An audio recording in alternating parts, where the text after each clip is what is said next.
안녕하십니까. 법무부인 한별의 김용대 변호사입니다. 이것도 저희 법률사무소에서 진행한 건데, 이제 청년 전세자금 대출 사기에 관련해서 얼마 전에 집행유예가 선고된 거예요. 저희 의뢰인분이 이제 2022년경 꽤 오래됐죠. 만 19세가 되자마자 이제 그때 뭐 주변에서 코인이나 주식 투자 등이 유행을 하니까 나도 이제 하면은 잘할 수 있을 것 같은 거예요. 그래서 돈을 어디서 구할까 인터넷으로 알아봤어요. 뭐 대출 관련해서 알아보니까 이제 대출 브로커들이 접근을 한 거예요. 이 사람이 그 만 19세면 성인이긴 성인이죠. 근데 이제 다른 대출을 받기 어려우니까 전세자금 대출 받으면 된다. 우리가 모든 작업을 해놨다. 전세자금 대출 1억 원을 받으면 네가 2천만 원을 갖고 집주인은 8천을 갖고 있다가 이제 만기가 되면 8천을 갚아주고 너는 2천을 갚으면 된다. 이런 식으로 이제 현혹을 한 거죠. 근데 만 19세니까 뭘 알겠어요. 그냥 대출 브로커가 그렇다고 하니까 뭐 오케이 해서 대출을 받은 거예요. 1억 원을. 그래서 8천은 이제 업자들한테 갖고 자기는 2천만 원 먹은 거예요.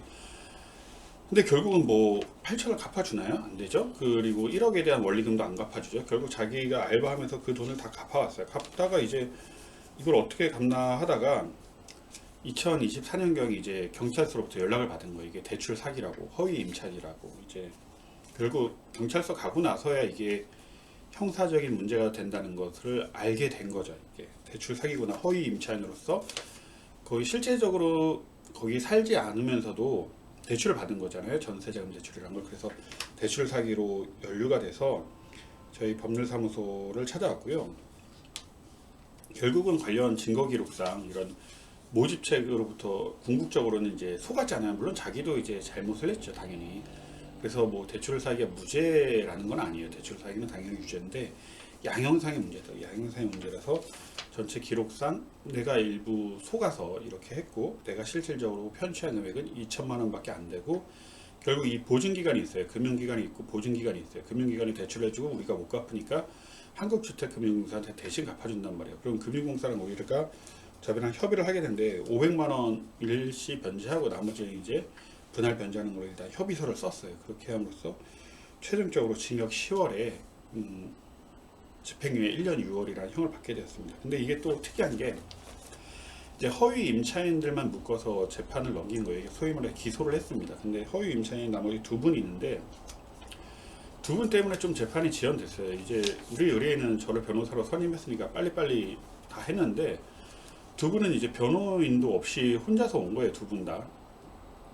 이제 법원에서 이렇게 왔을 경우에는 힌트를 줘요. 뭔가 본인한테 유리한 걸 해봐라 라고 하는데 이제 반성문만 쓰고 뭐 아무것도 안 했어요. 진짜 뭐 이 기록을 검토해서 내가 이거에 대해서 뭐 좀 억울한 사정이 있다던가 아니면 뭐 한국주택금융공사랑 뭐 협의를 한다던가 그런 걸 전혀 안 하는 거예요. 그래서 판결 선고일 날이 됐는데도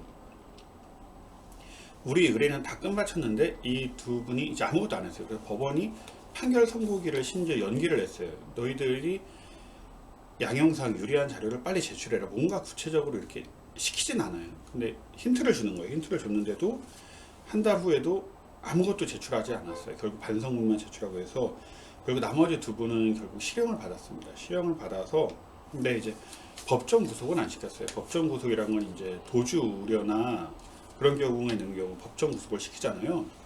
한마디로 마지막 기회를 준 거예요. 판결 선고일로부터 7일 이내에 항소를 제기하고 항소심 가서도 뭔가 해봐라라고 1심 법원에서 판사님이 이제 마지막 배려를 한 거죠. 그래서 뭐 나머지 두 분은 실형 받고 그때서야 불이 나게 이제 항소장 제출하고 변호인을 선임하려고 알아보고 있는데 이게 통상적으로 이런 사건을 1심에서 최대한 형을 적게 받고 항소를 안 하는 쪽으로 가는 게 맞습니다. 이걸 항소시 법원까지 끌고 가면은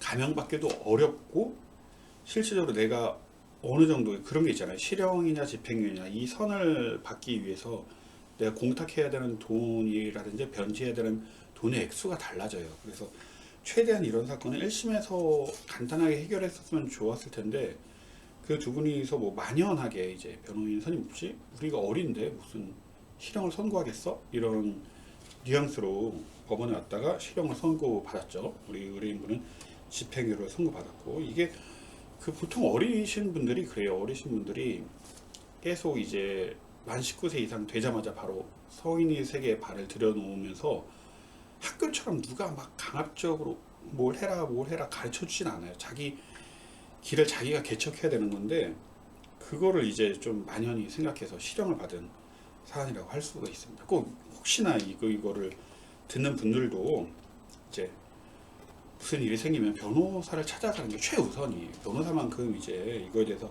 아는 사람이 없고 괜히 주변에 막 들어서 뭐 대충 된다더라 그런 경우는 없습니다. 꼭 변호사를 상담을 받아보세요.